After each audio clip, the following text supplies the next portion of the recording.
এইবারে মেলা দেখতে গিয়ে অনেকে আমাদেরকে টুইনসই বলে ফেললো। আমরা নাকি জোড়া যমজ। কিন্তু আমরা তো স্বামী-স্ত্রী তোমরা সবাই জানো।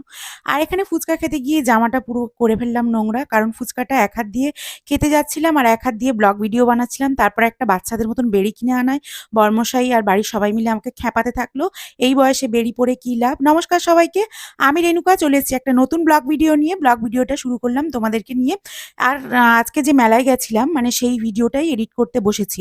তো ভিডিওটাতে অনেকটা লং হয়ে গেছে তার জন্য আগে থেকে ক্ষমা প্রার্থী।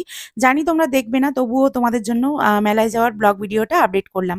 তো এখানে আমি ১ম এ মেলায় ঢুকে গেছি। মেলার মধ্যে গিয়ে সবাই মিলে আস্তে, আস্তে চলে যাচ্ছি ব্যাগ দোকানে। ১ম এই আমরা ব্যাগ শপিং করেছিলাম। তার আগে আমরা কিন্তু খন্তি দোকানে গিয়েছিলাম।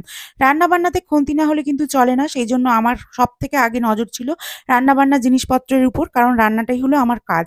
আমি একটা গৃহবধূ আমার সবসময় রান্নাঘরের কি যাবতীয় লাগে না লাগে এগুলো নিয়ে সবসময়